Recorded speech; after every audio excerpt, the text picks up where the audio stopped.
নমস্কার বন্ধুরা, আমি চলে এসেছি অর্চনা আজ রান্না করতে। আজকে করব কলা থোড়ের তরকারি। আপনারা দেখতে থাকুন, ভালো লাগবে ভিডিওটি।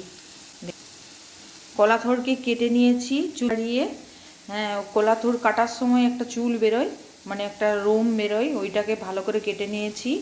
ওইটাও আপনারা যদি বলেন কমেন্টে, আমি একদিন জানিয়ে দেবো। দিয়ে এই কলা থোড় আর আলু, হলুদ, নুন দিয়ে সেদ্ধ করে নিচ্ছি। সেদ্ধ করার পর এবার জল ঝরিয়ে তারপর রান্না করব। দেখতে থাকুন, ভিডিওটা ভালো লাগবে আপনাদের। বন্ধুরা, আজ আমি নিজেই ভিডিও করছি, তার জন্য একটু গড়বড় হবে, আপনারা অ্যাডজাস্ট করে নেবেন। মোছা থোড়ের জলটা আমি একদম ঝরিয়ে নিয়ে চলে এসেছি, ধুয়ে ঝরিয়ে নিয়ে চলে এসেছি। জলটা ঝরিয়ে রেখে দিয়েছি। এবার কড়াই বসিয়ে দিলাম। কড়াই বসিয়ে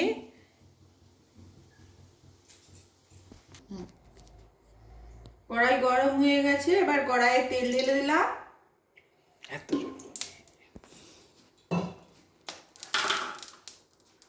তেল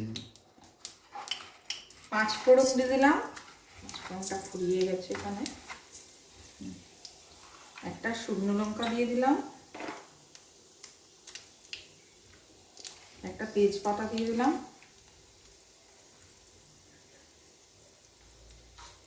এগুলো গরম হয়ে গেছে।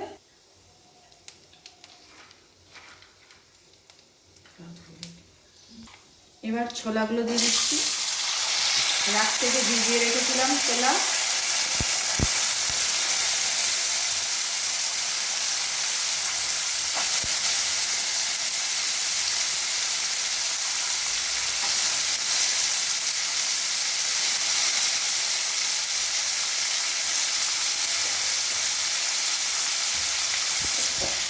থোড়গুলো দিয়ে দিচ্ছি।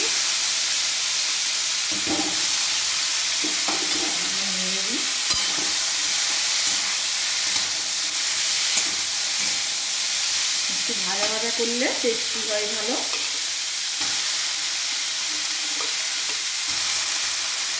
এর সাথে আলুও দিয়েছিলাম।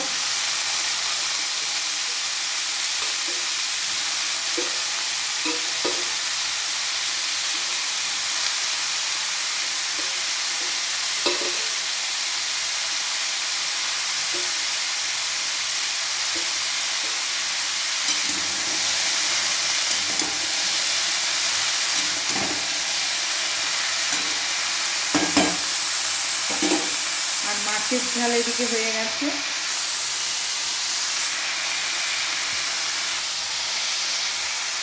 ওরে ভীষণ পরিমাণে আয়রন আছে, এটা খাওয়া সবার পক্ষে ভীষণ ভালো। কেউ কেউ জানে না থোড় খেতে, এই জন্য থোড় খায় না, কিন্তু থোড়ের তরকারি এত সুন্দর হয়, একটু ঘি গরম মশলা দিয়ে দারুণ সুন্দর হয়। তখন একবার খেলে বারবার করতে ইচ্ছে করে বলে, বা এই তরকারিটা তো খুবই সুন্দর। হলুদ দিয়ে দিলাম, নুন দিয়ে দিলাম, আর জিরে গুঁড়ো দিয়ে দিলাম।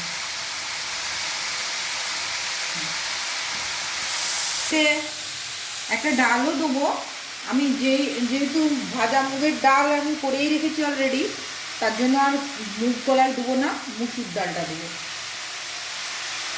নাহলে মুগ ডাল কি মুসুর ডাল দুটোই দিতে পারেন। আমি যেহেতু ভাজা মুগের ডাল করে রেখেছি, কিন্তু আর এটাতে দিচ্ছি না, এটাতে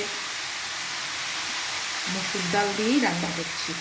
যেই ডাল দেবেন সেই ডালেই একটু ভালোই টেস্টি হয়।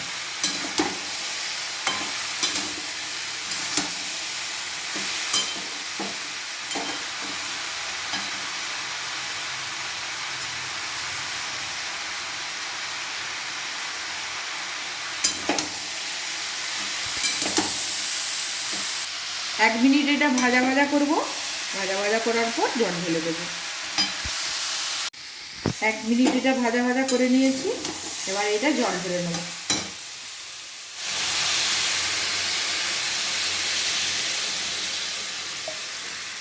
যেহেতু এটা সেদ্ধ, বেশি জল ঢালার দরকার নেই।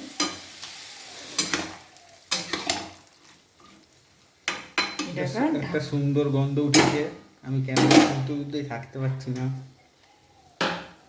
এখন কি গন্ধ, দাঁড়া ঘি আর গরম মশলা এলাচটা দিয়ে দেবো যখন, তখন গন্ধটা দেখবি। এবার ঢাকা দিয়ে দিলাম, ঢাকা দিয়ে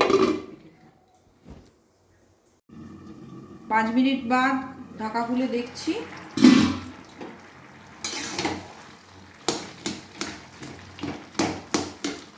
90% সেদ্ধ হয়ে গেছে।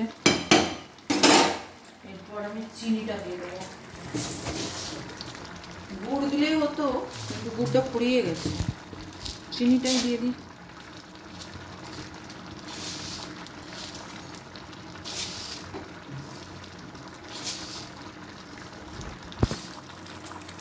তিন চামচ। এবার 1 চামচ ঘি দিয়ে দিচ্ছি এতে।